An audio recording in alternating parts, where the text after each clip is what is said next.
25 फरवरी को देहरादून के गांधी पार्क में महात्मा गांधी की प्रतिमा के पास शांतिपूर्ण धरना आयोजित किया जाएगा, जिसमें 1 घंटे का मौन भी शामिल है।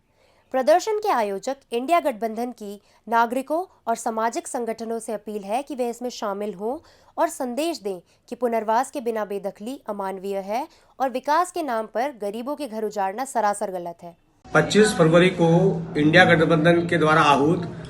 गांधी पार्क देहरादून में होने वाले धरना कार्यक्रम के लिए बिंदु कत्ता से सैकड़ों लोग अपने अपने संसाधनों से निकल रहे हैं और यह कार्यक्रम इंडिया गठबंधन की तरफ से रखा गया है बिंदु कत्ता राजस्व गांव की मांग को लेकर। जब तक बिंदु कत्ता राजस्व गांव नहीं बनेगा तब तक इंडिया अलायंस सड़कों पर रहेगा और अगर समय रहते राज्य सरकार और केंद्र सरकार ने बिंदु कत्ता राजस्व गांव की अधिसूचना जारी नहीं की तो आगे के लिए भी हम उग्र आंदोलन के लिए मजबूर होंगे। इसमें इंडिया अलायंस के तहत अभी हम लोग देहरादून में प्रदर्शन के लिए जा रहे हैं। इसमें करीब हमारे 300-350 लोग करीब यहाँ से अपने अपने संसाधनों से देहरादून गांधी पार्क में जा रहे हैं। वहाँ पर माननीय हरीश रावत जी के नेतृत्व में ये कार्यक्रम होना है और यहाँ से लोग सब देहरादून कूच कर रहे हैं। कल को हम लोग और 25 को यह धरना प्रदर्शन होना है और इसमें सरकार जब तक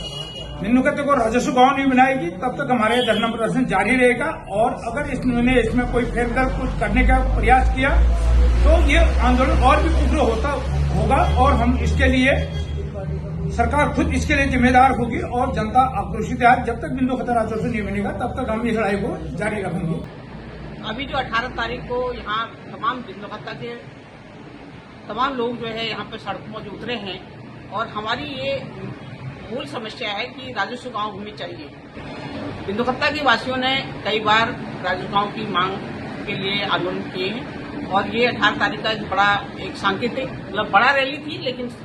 सरकार को चेतावनी वाली थी और सरकार अभी नहीं चेती तो हम लोग अभी 25 तारीख को इंडिया गठबंधन के तहत जो है देहरादून में धरना देंगे और तब तक हम लोग इस मांग को उठाते रहेंगे जब तक कि सरकार जो है राजस्व गांव की अधिसूचना जारी नहीं कर देती है। अगर नहीं करती है तो हम और बड़ी लड़ाई इसको लड़ेंगे इंडिया गठबंधन के तहत। 25 फरवरी को इंडिया गठबंधन का जो गांधी पार्क में 1 दिवसीय धरना राजस्व गांव की मांग को लेकर के किया जा रहा है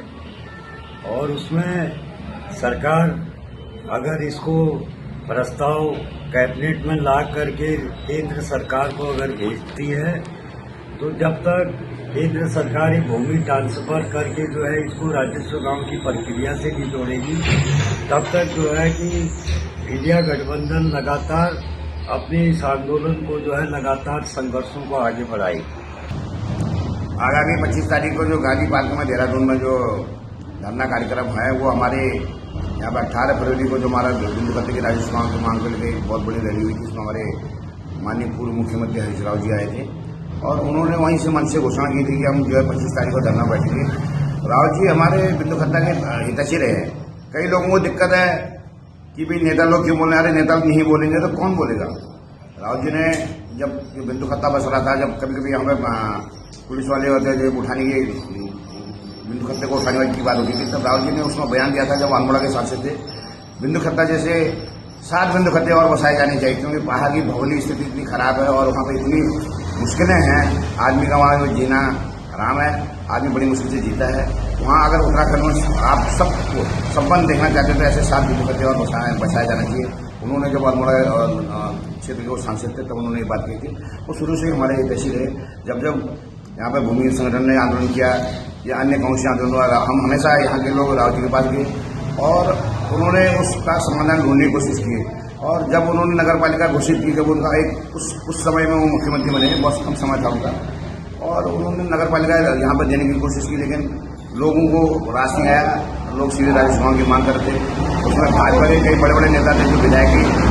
बन के पेंशन खा के अब घर बैठ गए हैं, पेंशन खा रहे हैं। उन्होंने विरोध किया और जो आज के वर्तमान है इन्होंने भी नगर पालिका का विरोध किया और जब आज हम राजस्व गांव की बात करते हैं तो कहते भाई नहीं नेता की मत करो, किसी नेता का नाम नहीं लेना है और सरकार के खिलाफ बोलना नहीं है। तो भाई किसके खिलाफ बोलना है? जब सरकार काम नहीं करेगी तो सरकार के खिलाफ तो बोलना है। और इन्हीं मांगों को लेकर बिंदु कत्ते को राजस्व गांव की मांग को लेकर बिंदु कत्ते की बसाने कई दशक बीत गए हैं और अब हमारे जो पहाड़ की भौगोलिक स्थितियों को समझते हैं, पहाड़ की समस्याओं को समझते हैं, पहाड़ के जनजीवन को समझते हैं, ऐसे नेता भी कमी रह गए जिसमें हमारे हरीश राव जी हैं, यशपाल आर्य जी हैं और हमारे नए यूथ जो हमारे नेता हैं उनमें हनीश धामी हैं और खटीमा के विधायक मोहन कापड़ी जी हैं। ये समझते हैं ये लोग और हमारा साथ भी देते हैं। हम चाहते हैं कि आज आने वाले भविष्य में भी हमारे साथ, क्योंकि अकेला चलना भाड़ नहीं फुर्स होता है, अकेले बिंदु खत्ते के लोग सब कुछ नहीं कर सकते। हमने बड़े राजनेताओं का,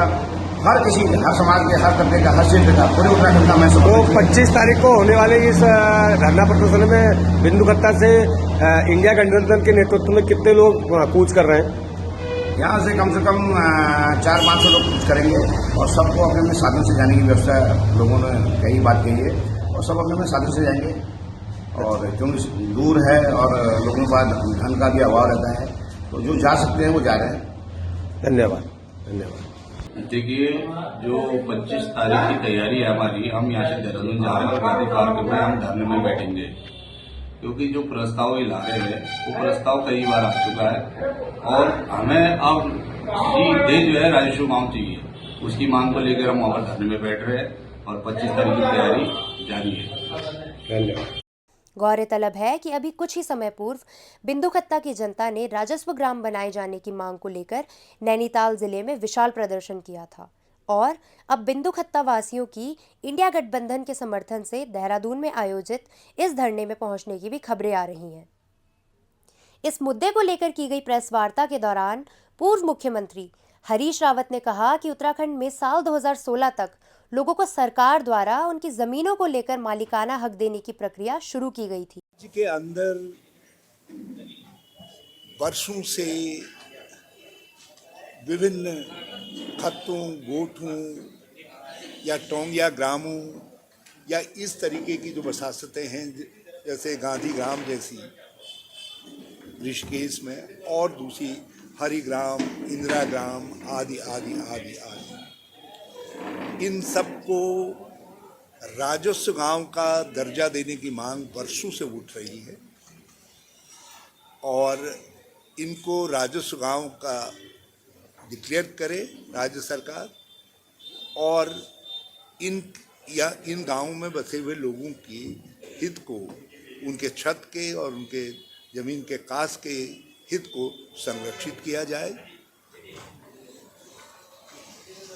राज्य सरकार ने 2016 में मंत्रिमंडल के फैसले के जरिए ऐसे